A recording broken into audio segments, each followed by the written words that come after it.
Silakan Lisa untuk menyampaikan firman.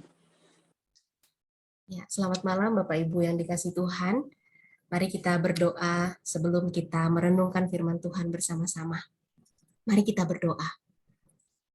Bapa di surga, kami sungguh bersyukur untuk perjalanan kehidupan kami, di mana Engkau tidak pernah meninggalkan kami. Engkau selalu beserta dengan kami.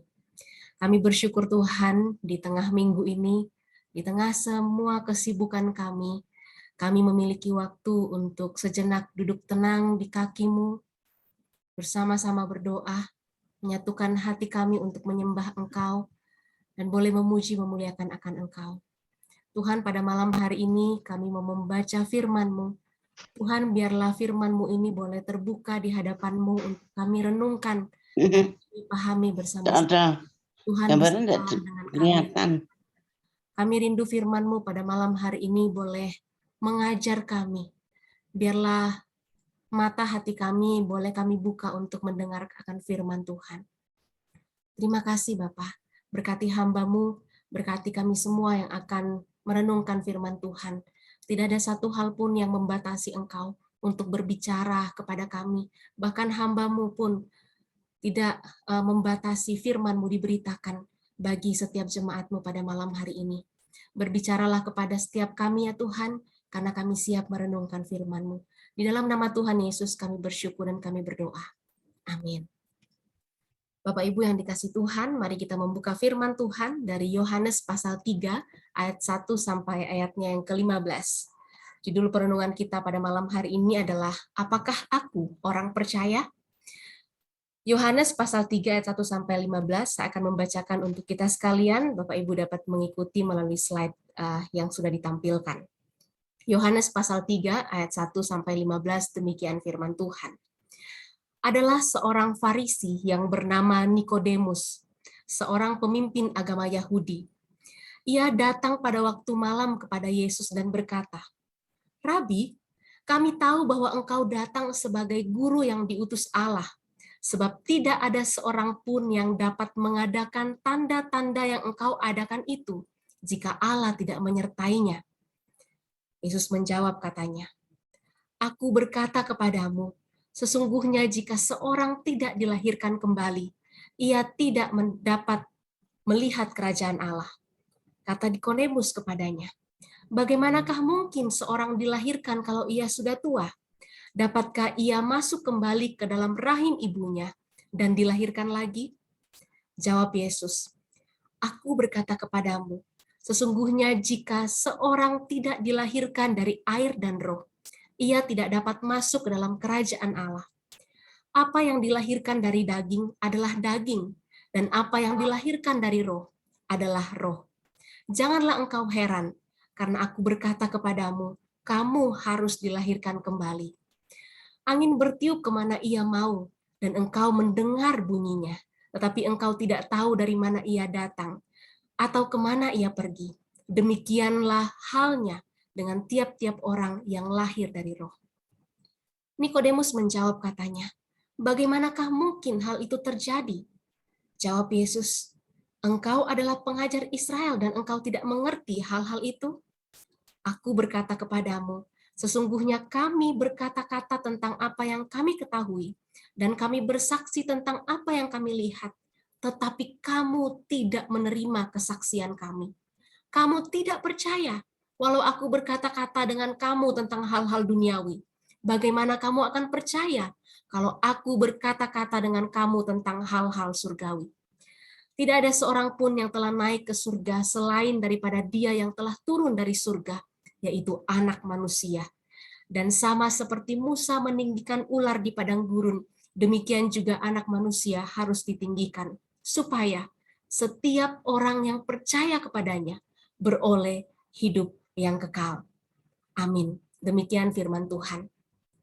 Bapak Ibu yang dikasih Tuhan, jika kita melihat tema kita pada hari ini, apakah aku orang percaya? Saya mengajak kita untuk melihat terlebih dahulu ayatnya yang ke-10 sampai ayatnya yang ke-12.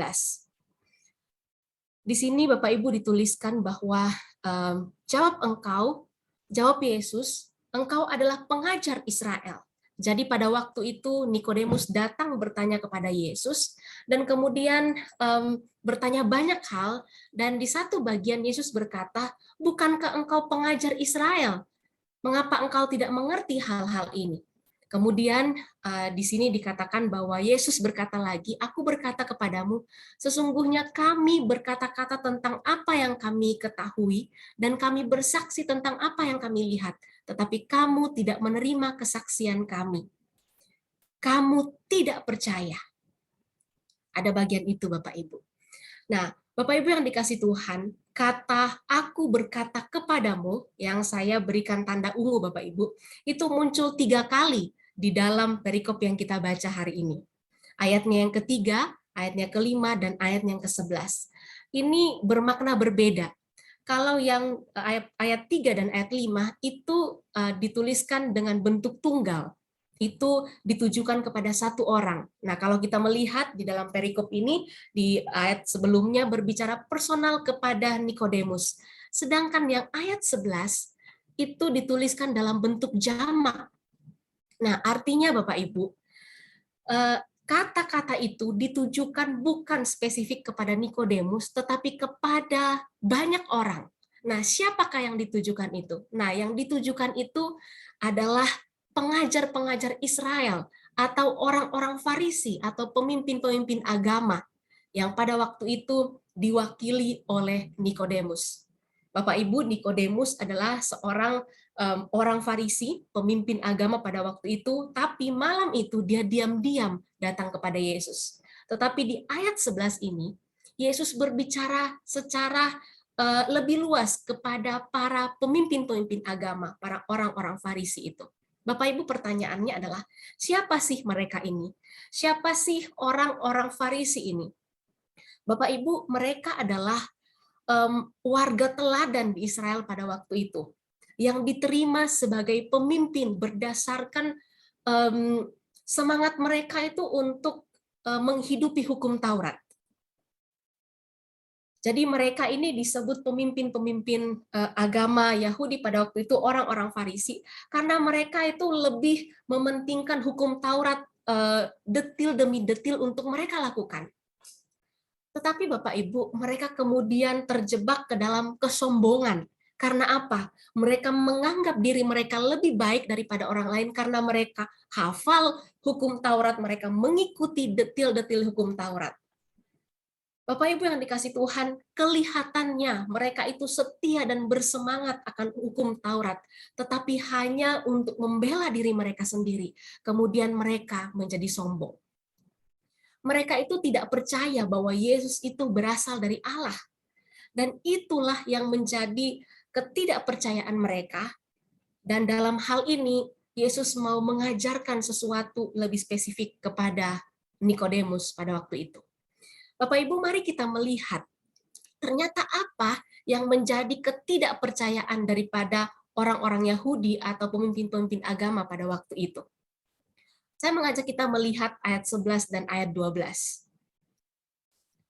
Dari ayat 10 ya. Di sini dikatakan, saya melihat ke ayat 11, "Aku berkata kepadamu," ini Yesus berkata kepadamu di sini sekali lagi kepada lebih banyak orang ya. "Sesungguhnya kami ini adalah Yesus dan murid-muridnya, berkata-kata tentang apa yang kami ketahui." Ya, Yesus dan murid-muridnya berkata-kata tentang apa yang mereka ketahui. "Dan kami bersaksi tentang apa yang kami lihat. Tetapi kamu tidak menerima kesaksian kami." Para orang-orang Yahudi, orang-orang Farisi pada waktu itu, pemimpin-pemimpin agama, tidak menerima kesaksian Yesus dan murid-muridnya. Ayat 12, "Kamu tidak percaya." Waktu Yesus dan murid-muridnya berkata-kata tentang hal duniawi, mereka tidak percaya. Apalagi ketika Yesus dan murid-muridnya berbicara soal hal-hal surgawi. Intinya Bapak Ibu, mereka itu tidak menerima kesaksian Yesus dan murid-muridnya. Oh, tidak bisa tuh. Mereka tahu tentang hukum Taurat. Mereka meneliti hukum Musa, mereka hidup di dalam detil-detil hukum Taurat yang mereka baca, yang mereka pelajari setiap waktu.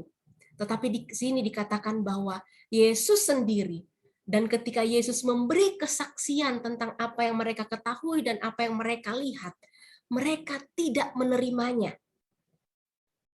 Mereka tidak percaya. Bapak Ibu yang dikasih Tuhan, kata tidak menerima di sini itu berarti menolak, atau artinya adalah tidak mengambil untuk dipegang, tidak diterima dengan baik, tidak ada kemauan untuk menerima itu. Jadi intinya Bapak Ibu, Yesus saja mereka tidak mau terima, apalagi kesaksiannya. Bisa dibalik, kesaksiannya saja mereka tidak terima, apalagi Yesus yang berkata kepada mereka. Tapi ironinya Bapak Ibu, mereka belajar hukum Taurat, mereka menghidupi hukum Taurat itu detil, mereka melakukannya. Tapi kembali lagi, hanya untuk sebagai kesombongan mereka. Intinya adalah mereka tidak percaya kepada Yesus dan mereka tidak menerima kesaksian tentang Yesus. Bapak Ibu, apa yang kita pelajari dari bagian ini? Saudara, salah satu jebakan bagi kekristenan adalah jatuh kepada kehidupan religius yang taat, tetapi tidak menerima karya Roh Kudus dalam hidupnya yang mengubahkan dia, yang kemudian teraplikasi di dalam kehidupannya. Mereka hanya mengamini atau mungkin mereka hanya melakukan firman Tuhan, tetapi mereka tidak memiliki Yesus dalam hidup mereka. Michael Horton, seorang profesor teologi sistematika dan apologetika, menuliskan buku yang berjudul Kekristenan Tanpa Kristus. Menarik ya Bapak Ibu ya bukunya ya, Kekristenan Tanpa Kristus. Menurut Bapak Ibu, kira-kira bisa nggak ya kekristenan tanpa Kristus? Bapak Ibu, Horton dengan keras mengkritik gereja atau orang Kristen yang jauh lebih tertarik kepada pemikiran-pemikiran teologis atau mungkin pengajaran-pengajaran yang hanya mengisi kognitif mereka. Michael Horton mengatakan yang lama-kelamaan menjadikan mereka kekurangan gizi.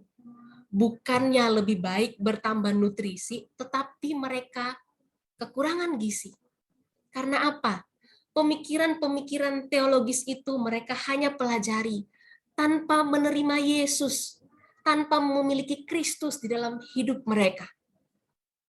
Menekankan bahwa kita harus berbuat banyak, berusaha lebih keras, melayani mati-matian, korbankan waktu untuk Tuhan, korbankan harta untuk Tuhan. Tetapi ironinya, dilakukan tanpa Kristus, dilakukan tanpa melibatkan Kristus. Tidak mau menerima, tidak mau mengambil Kristus untuk dilibatkan di dalam apa yang dia lakukan.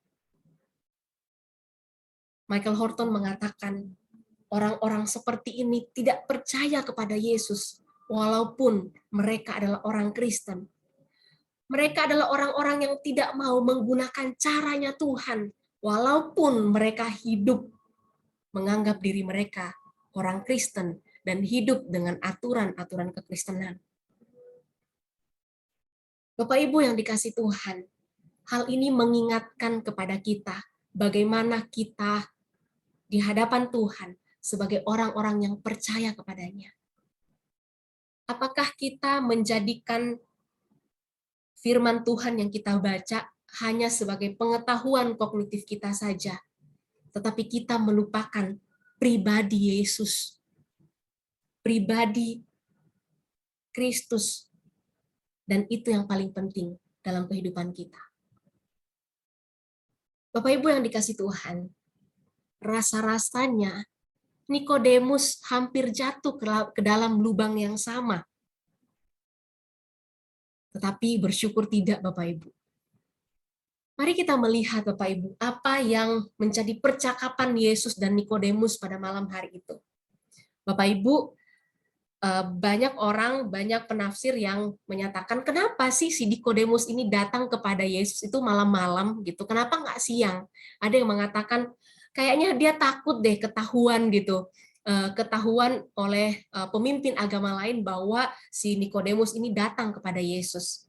Mungkin takut dikatakan, loh kenapa sih si Nikodemus pergi kepada Yesus? Tapi ada juga yang menyatakan Bapak Ibu bahwa Nikodemus ini ingin tahunya luar biasa, ingin bertanya secara pribadi kepada Yesus, sehingga dia memilih malam hari untuk datang. Karena apa? Siang hari itu Yesus sudah pasti banyak pelayanan dan banyak bertemu dengan orang. Jadi Nikodemus memilih malam hari untuk datang kepada Yesus. Apa yang Nikodemus katakan kepada Yesus pada malam itu? Rabi, kami tahu. Kata-kata kami tahu ini menyatakan bahwa dia mewakili orang-orang Farisi pada waktu itu. Dia termasuk di dalamnya. Kami tahu bahwa engkau datang sebagai guru yang diutus Allah. Sekali lagi ini hanya pengetahuan saja. Ya, kami tahu bahwa engkau datang sebagai guru yang diutus oleh Allah. Sebab tidak seorang pun yang dapat mengadakan tanda-tanda yang engkau adakan jika Allah tidak menyertainya. Bapak Ibu, di sini kita melihat bahwa Nikodemus memiliki pemahaman yang baik tentang Yesus. Dia berkata, Rabi, guru yang diutus Allah. Padahal Bapak Ibu, orang-orang Farisi pada waktu itu tidak percaya bahwa Yesus diutus oleh Allah. Tapi Nikodemus datang dengan berkata, engkau guru yang diutus oleh Allah. Nikodemus tahu, bahkan mungkin menyaksikan langsung bahwa Yesus mampu mengadakan tanda-tanda yang tidak ada orang lain yang pernah melakukannya. Bapak Ibu, satu hal yang membedakan Nikodemus adalah dia mau mencari kebenaran itu, dia datang langsung kepada Tuhan Yesus. Dan disinilah Bapak Ibu, Yesus menyatakan pribadi Yesus kepada Nikodemus. Yesus mau mengajarkan secara pribadi kepada Nikodemus apa arti percaya kepada Tuhan.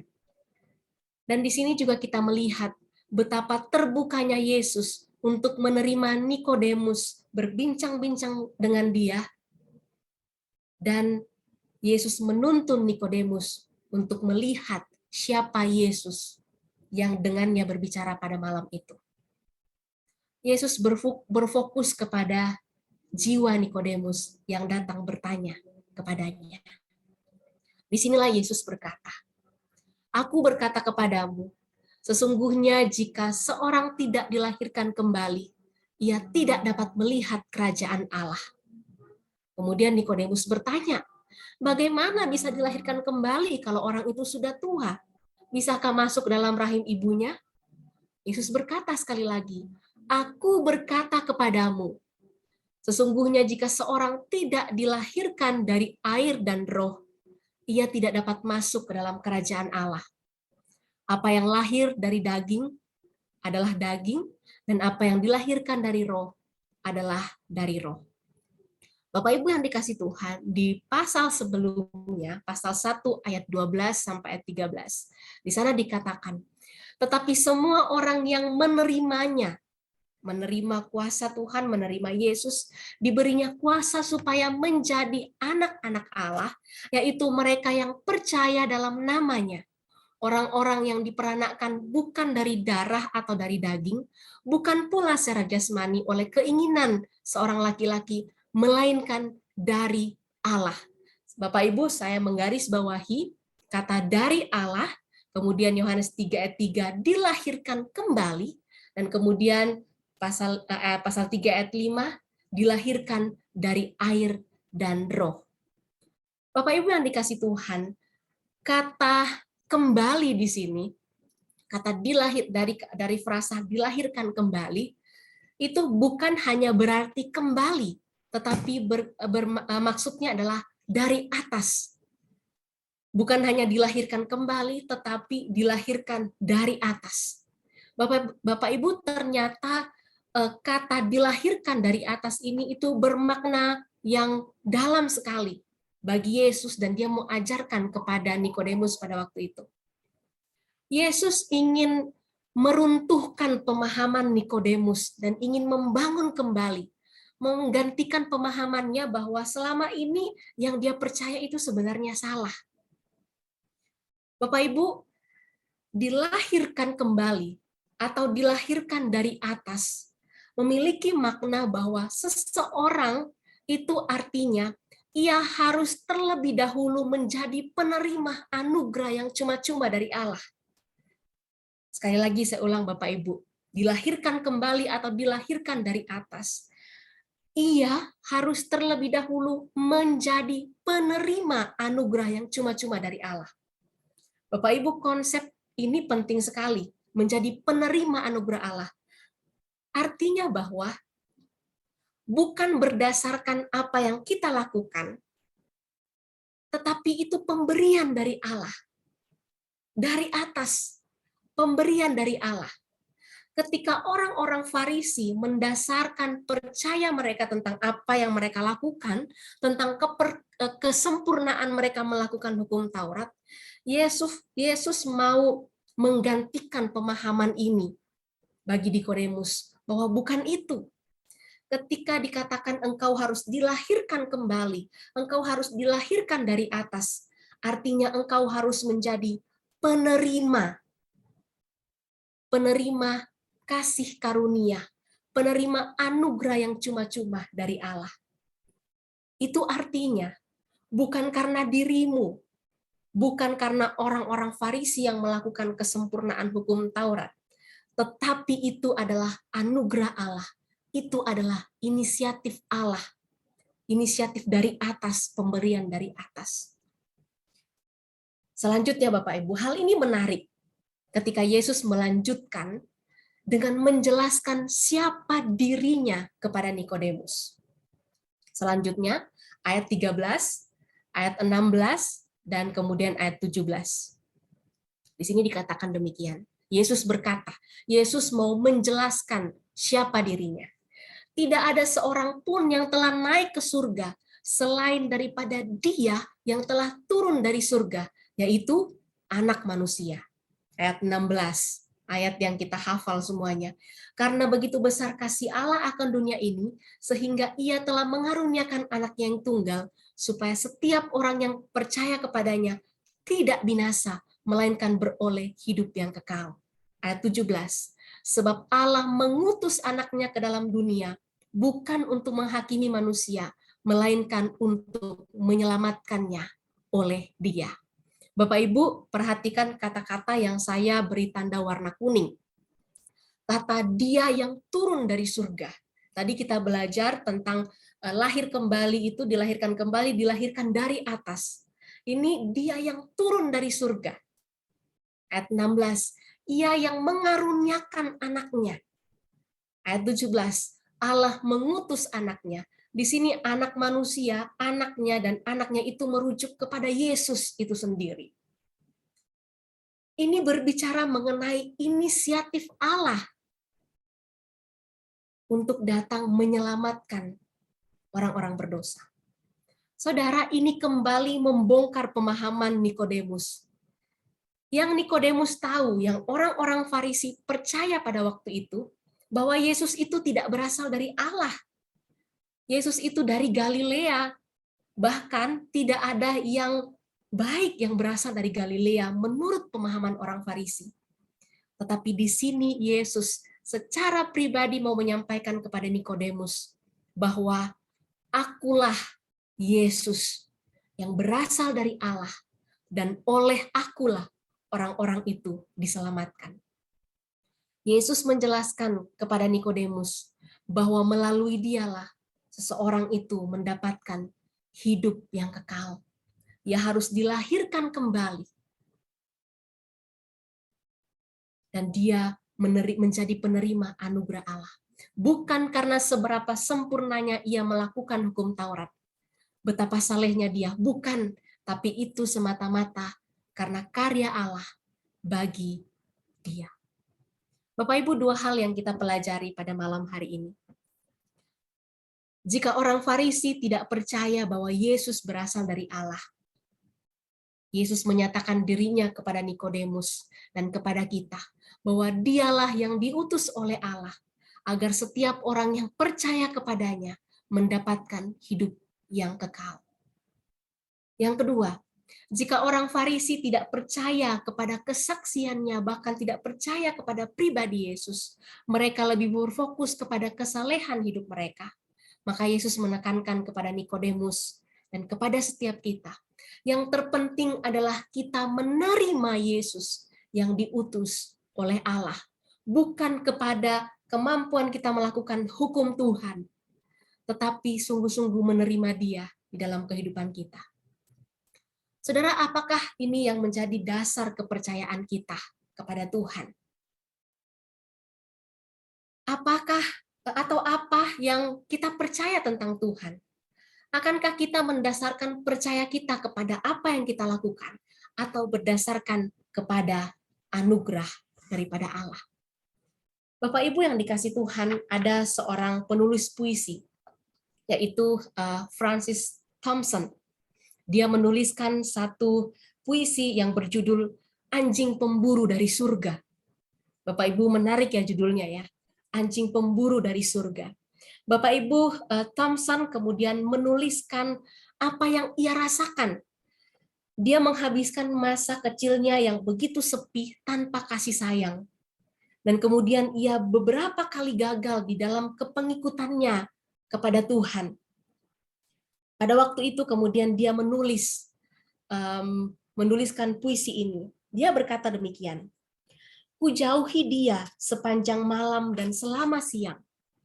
Ku jauhi dia sepanjang rentang tahun-tahun.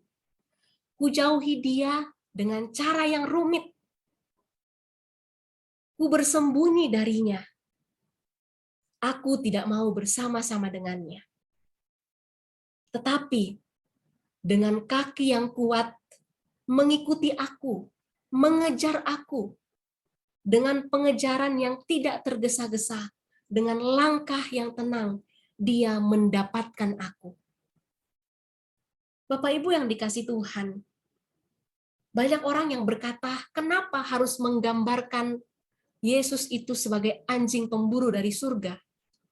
Namun kemudian orang-orang mengambil kesimpulan bahwa ada anjing pemburu yang baik. Anjing pemburu yang baik ini digambarkan berada di dataran tinggi Skotlandia pada waktu itu, dan digambarkan bahwa anjing pemburu yang baik ini mencari domba-domba yang hilang. Dan itulah yang digambarkan di dalam Mazmur 23.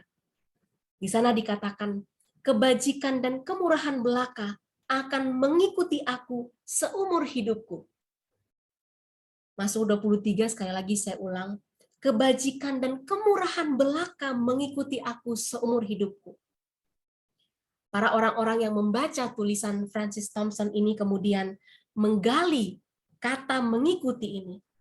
Ternyata bisa diterjemahkan begini Bapak Ibu. Kebajikan dan kemurahan akan memburu aku, mengganggu pikiranku, menuntun langkah-langkahku seumur hidup. Sebuah pengejaran yang sabar, bertujuan untuk mengasihi aku. Bapak Ibu yang dikasih Tuhan, demikianlah apa yang dilakukan oleh Allah bagi kita. Ia adalah seorang pemburu yang begitu mengasihi kita, yang ingin mendapatkan kita. Ingin mendapatkan Nikodemus ketika Nikodemus datang kepadanya. Bapak Ibu yang dikasih Tuhan, mari kita meletakkan percaya kita kepada Allah, bukan kepada apa yang bisa kita lakukan. Karena kalaupun kita melakukannya, pastilah tidak sempurna. Mari kita percaya kepada Allah yang mengaruniakan kasih karunia yang cuma-cuma kepada kita, yang memberikan kita kasih-Nya, memburu kita dari surga untuk mendapatkan kita. Mari kita percayakan hidup kita kepada Dia. Bapak Ibu yang dikasih Tuhan, perjumpaan Nikodemus dengan Yesus pada malam hari itu mengubahkan kehidupan Nikodemus. Kita tahu cerita Nikodemus selanjutnya adalah dia bersama-sama dengan Yusuf dari Arimatea menguburkan Yesus setelah Yesus disalibkan. Tercatat di dalam Yohanes pasal 19. Ada penafsir yang mengatakan bahwa Nikodemus adalah orang Farisi yang diubahkan oleh Kristus sendiri dan menaruh percayanya kepada Tuhan, kepada Yesus, sampai akhir hidupnya. Kisah Nikodemus menambah kisah tentang orang Yahudi, penguasa Yahudi, pemimpin Yahudi, orang Farisi yang percaya kepada Yesus. Bapak Ibu yang dikasihi Tuhan, pertanyaannya adalah, apakah aku ini orang percaya? Apakah aku ini orang percaya? Orang percaya adalah orang yang mengakui Yesus berasal dari Allah. Oleh Dialah kita diselamatkan. Orang percaya adalah orang yang tidak mengandalkan pengetahuannya akan firman atau kesalehan hidupnya, tetapi yang menyadari bahwa ada karya kuasa Roh Kudus yang melahirbarukan dia menjadi penerima anugerah yang cuma-cuma dari Allah. Biarlah kita menjadi orang yang percaya hanya kepada Tuhan. Amin. Mari kita berdoa. Bapa di surga, kami bersyukur untuk firman-Mu pada malam hari ini. Kiranya kembali boleh mengingatkan kami bagaimana kehidupan kami percaya kepada Tuhan. Menerima anugerah Tuhan, dilahirkan kembali, hidup hanya untuk Tuhan. Terima kasih Tuhan. Biarlah Engkau menolong kami untuk mengevaluasi diri kami, mengevaluasi kepercayaan kami, apa yang kami pahami di hadapan Tuhan. Sehingga kami boleh sungguh-sungguh hidup percaya dan beriman kepada Tuhan. Terima kasih Tuhan. Berbicaralah kepada setiap kami. Dalam nama Tuhan Yesus kami bersyukur dan berdoa. Amin.